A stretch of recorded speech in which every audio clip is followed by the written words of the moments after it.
Hey everybody, I'm Dan Bova. I'm Editorial Director here at Entrepreneur.com, and I'm thrilled to be sitting next to Mr. Ben Angel, longtime entrepreneur contributor and author of the new book, Unstoppable, a 90-day plan to biohack your mind and body for success, which is your fourth book? Yes, number 4. This guy is a busy man. He's a very busy man. We've been talking here, and I've been flipping through it, and there is some truly fascinating stuff in here. And before we start to get into the details, why don't you just talk a little bit about what that even means, biohack? Yeah, so biohacking is really the process of working out what are the environmental factors and the internal factors that are impacting not just our psychology, but also our biochemistry. Because there are different toxins, pollutions, food sensitivities that impact our psychology to a great degree that really aren't being discussed at the moment now. Right. So people are applying willpower to a situation where they may have a food sensitivity that's triggering depression, inflammation, and they're having all of these excuses come up and they can't kind of push themselves to do something, and they're going to themselves, what's wrong with me? Right, Like, I should be able to reach my goals. I'm applying the principles of the self-help gurus who are screaming at us to just do it and just hustle. But if there are biological factors that are affecting your psychology, then it's the wrong tool for the job. So the book is really, and the process of biohacking is validating how you feel through scientific means to understand what are those triggers for an individual. So there's a lot of cool looking things on the table that we'll get to. But first I guess I'd just say, like, what led you to this book? What was going on in your life that made you investigate these avenues? Who did you talk to? How did it come about? So March of 2017, so only last year, I began experiencing severe depression, fatigue, and I was becoming suicidal. And I was applying all of the personal development work that I'd always applied, and it always worked. But all of a sudden, I would do either meditation or visualization, and I'd be able to power through for maybe 3 to 4 hours during the day. But after lunch, I would experience severe fatigue, brain fog. I could never have a conversation like we're having right now. I just couldn't. Really? And I was at the point where I thought, I'm an author. I can't write anymore. I literally cannot write because I can't sit and focus and even string a sentence together in writing. Wow. So I was going to all of these different doctors from Adelaide in Australia to Melbourne to New South Wales. And I was getting all of these lab tests done. They were all coming back saying, you're fine, you're within the normal range. But I wasn't fine. Right. I was seriously ill. So I decided to actually pitch a book idea to you guys, funnily enough, and it sounds really crazy when I think about it right now, to go, hey, here's a book idea, I'm going to biohack myself back to health in a 90-day period, what do you think? And you guys jumped at it. It was awesome. Well, I'm glad we did, yeah. But it was really going into the process going, I actually don't know what the ending of this book is going to be. Right. I'm hopeful, but at the time, to be honest, and it kind of makes me emotional now, is it was my last chance. Yeah. Because I'd gone to all of the doctors, and you know, when you get told you're feeling fine and you're not, there's this assumption that it's all in your head. Right. And I was getting feedback from doctors saying, you know, you look fit and healthy, you go to the gym, you should be fine, stop taking the stupid supplements that you're taking, even though they were helping. And one of the doctors said is most people never work out why they're fatigued or why they're depressed. I'm like, you are the wrong doctor for me. Yeah, right. So that really kicked off what really turned out to be quite an insane experiment. Yeah.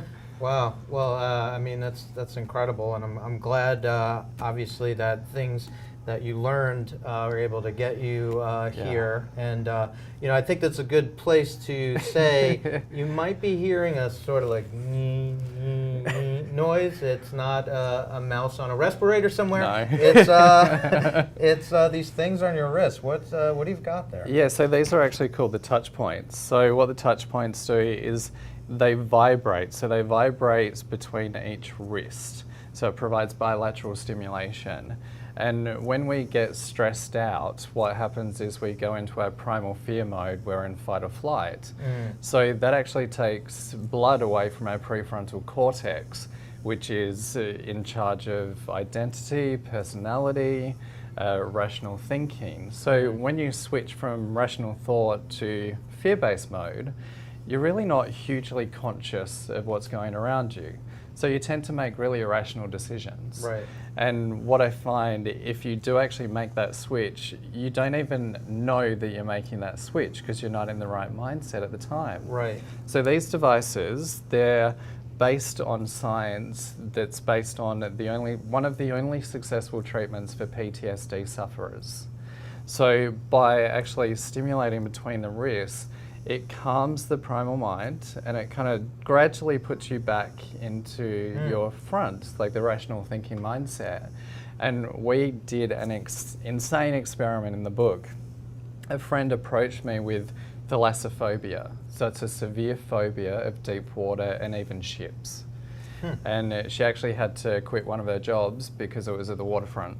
Really? Yeah, we have this documentary episode up on the YouTube channel on Entrepreneur that actually shows Trish wearing the touch points as we're actually gradually taking her next to the water's edge to the big ships. Wow. Her reactions are just incredible. So before we even got to that point, we put them on her and we desensitized her by having her look at pictures of deep water and the ocean, the Jaws movie poster, which was a trigger. Wow. So for about 40 minutes, we put them on her. She was rating the intensity of the anxiety from 0 to 10. And she was adamant she was going to get through this. And sometimes it went up to number 11. And you can turn these up or down. Okay. So we'd turn them up when she hit that mark and then turn them down. And after 40 minutes, she picked up her computer screen. I didn't get this on video, unfortunately. And it was a Jaws movie poster. And she stood up out of her chair and she's looking at it like this, going, I never noticed the chick's bra on the Jaws movie poster. Like, Trish, do you realize what just happened? And then we took her to the water's edge about a week later wearing them and gradually got closer. There was one point where she kind of crouched down on the ground. She has done in the past, kind of collapsed on the ground. Her legs just go funny. Wow. That's how severe it was. Wow. So we also provided what's called a pattern interrupt. So I had her hum a song that her husband did when playing around with the dog, and it used to make her just crack up laughing. Okay. So she'd look at the ship. When she got intense, I'd have her turn around, hum the song, start laughing, turn around, and we'd get like a few meters closer each time. And then eventually at the point, she gets really close and she says to me, I don't know if I can do this. I'm like, Trish, do you realize you're only a couple of meters back? And she just burst out laughing that second, went up to the water's edge, and it's all on video, and she starts taking photos of the ship. Wow. So for the book, I wanted to look at wearable devices that were under the cost of a smartphone. So they're accessible to the population, because we have these biohackers with these really expensive tools, but I wanted to really what are the tools that we can democratize health and make it accessible to everyone. So with these particular devices, I'll actually wear them when I'm working and when I'm writing. So you just kind of get in a calm state. And what I've found is that if I'm anxious about a project that I'm working on, I'll just sit there and write for hours and I won't move. Which is a very new behavior for me. Because going through depression and anxiety, you're always up moving around, you're busy for busy's sake, you're not actually getting anything done. Right. So the company they actually have a program that they run where they're giving the devices away for free to kids. Oh, wow. So kids with ADHD, ADD, autism, they find that it actually calms them down. Wow. And they've had case studies where they've gotten all of these, and it gives me chills. Kids that with autism haven't been able to go to a supermarket can now go to a supermarket. Wow. There was one child who wanted to go to Disneyland, but they just knew it would be a disaster. Now being able to go to Disneyland. Wow. So it's incredible. Wow, that's incredible. To kind of experiment with devices that can be available for everyone. That's awesome. Wow. So there's a lot of things here. There are. These are kind of eye grabbers. These, they're headphones, but they've got these kind of spiky things, these rubber spiky things. These actually come out. So these are called Halo Sport. So what you do is you actually wet these pads before you put them on, before you go to the gym session. And it provides a gentle electrical stimulation to your motor cortex, which is in control. Motor cortex controls movement in the body. So what it does is when you're learning new movements at the gym or pushing yourself harder, it speeds up that learning process. So this has been funded by the Pentagon. The neuroscientists behind the device actually created one of the first implantable devices to actually prevent seizures from occurring. Wow. So the device provides stimulation before the seizure actually happens. And it's also being used by the military, so snipers, fighter pilots. So the devices that I use, one of the kind of core factors that I looked at is there science to back them up, who's actually funding the devices, and what's the application. And also with these tools, I use this device for a 30-day period doing a very full-on CrossFit workout. Okay. So, and there's before and after photos up on the channel. Then it works? Every single day I manage to lift heavier, which you kind of go into the first session going, I'm just stacking on the weight I'm not even really thinking about. And the end of the session, I'm looking at all of my statistics going, holy crap. Like I'm sweating profusely, which I'm not much of a sweater in the gym, but it's not painful. Like I'm just moving through it. And I also noticed that I didn't have as much muscle soreness when I was using the device. And we are actually giving away a pair of Halo Sport as well. Really? Yeah, as part of the competition. So so talk about the competition. How do people get involved? So we have $5,000 worth of biohacking tools as well as nutritional supplements. So if they go to areyouunstoppable.com, they'll be able to find the link to actually enter the contest. Oh, that's cool. I was hoping that you'd say this helps hair grow back when you put it on your head, but not that one. Nah. I'll bring you something else next time. That. So what's this guy? So this is Muse. So you put it on your head like this. You may look like Dr. Spock. Okay. So this particular device is a meditation device. So it picks up in real time your brain waves, and it provides auditory feedback when you're overthinking. So for me, I'm not a meditator. I love doing visualizations where it's active. I kind of see how my day's going to unroll and then rewind, fast forward. But with this device, I found with the biofeedback, when it's calm, when you've got your headphones in, you might hear waves. But when your brain starts to become overactive, you start to hear the ocean crashing. Oh, really? So it's the auditory. This isn't on, is it? No. No. Okay. It has I'm incredibly syncs calm. up to the app. So what it does is it trains us how to meditate. So for those of us who I can't sit there for 20 minutes and not think. There's no way in hell I'm going to do it. Yeah. But using this device, I experimented with this for 20 minutes a day for 30 days. I noticed by the end of the 30-day period, I was just so much calmer about everything. And people are using this device also for PTSD. So it's incredible because if you're in an anxious state, you don't really realize you're in an anxious state because you're in fight or flight, unless it's till it's severely elevated. Yeah. So by doing this kind of work, you start to really retrain yourself. And going through the anxiety and depression, I had to retrain my brain from scratch. Yeah. And just break all of these habits that I started doing that were not me. They were triggered by biochemical factors. Wow. So I had to fix the biochemistry first, and then the psychological work becomes easy. Is there sort of like, I don't know, easy point of entry, like something that you could kind of like test yourself to see like how this is affecting me, or? Yeah, I think there's a few things that I recommend. Is first of all, find a functional doctor to get the right support. So I don't recommend to people, I think we have a self-help industry that are really pushing us to perform better, Yeah. but it's not addressing the health issues. So our environment has changed, but our thinking hasn't. We're applying the same self-help strategies 50 years ago Right. now, but now, like, we're in the heart of New York City, we have toxins, we have pollutions, the additives in our food also affect mood, cognition, can screw up our microbiome, our gut health, which is also connected to our psychology. So I recommend people finding a functional doctor. Now, a functional doctor differs from your normal doctor. They are there to help you find the cause, not treat the symptom. So they look at the body holistically. So they will consider everything, of course, scientifically based and medically proven. So they will look at food sensitivities. And one thing, we actually are giving away an Everlywell food sensitivity test kit, which... Is that this? No, I haven't got it here. But what that does is it actually helps you to identify certain foods that are triggering inflammation within the body.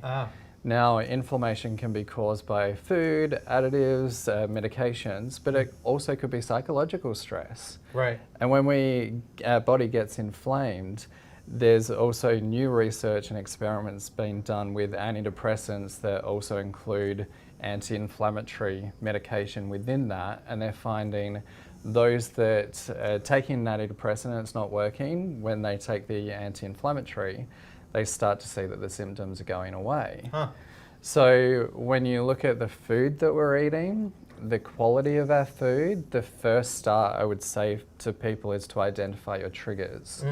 There's one story I share in the book, a woman by the name of Ruth Wallen, and she was admitted to a psychiatric ward with bipolar disorder, split personalities, depression, like the whole host of things. Thankfully, a doctor came along and uncovered that she was severely allergic to caffeine. So, this is what's been really amazing about doing this book, is that we're treating these disorders with psychology when it should be treated either with medicine or dietary changes. Or don't go to Starbucks. Yeah. Right. Yeah. That's incredible. I took the food sensitivity test and I found caffeine is a major trigger for me, as well as coconut. Now, last year when I was depressed, I was eating the healthiest diet you could ever imagine. I started including coconut oil because everyone says it's healthy. And then that was one of the major triggers. So if I have chocolate or a coffee, that can trigger my depression for up to 2 weeks. So I just won't touch it. So we have this, unfortunately, we have a large percentage of the population that they have fatigue, and especially for entrepreneurs who are just hustling their butts off to make it happen. They're not only having inflammation caused by psychological stress, but what are the biological factors at play that are amplifying that? And the issue is, if it is biochemistry, I'm not saying it all is, but if it is, then if you're trying to set up a brand new business and get results, then what may happen is your primal brain may perceive your business as a life-threatening situation. Because if people think of it like this, you come up to a T-junction. You want to turn right because you've got your sole purpose, you've got your goal, but you have to turn right to make that happen. But if you have biological issues, your body needs to rest and recover, so it wants to turn left. So you end up, especially with entrepreneurs, in a situation where you feel like you're two different people. It's like they're telling me to stop making excuses, and maybe I can do that momentarily and I'll feel better momentarily, but will you get well? So you end up in this scenario that's really damaging to the psychological side as well. And when we kind of hit that mode, our brain goes into self-preservation mode.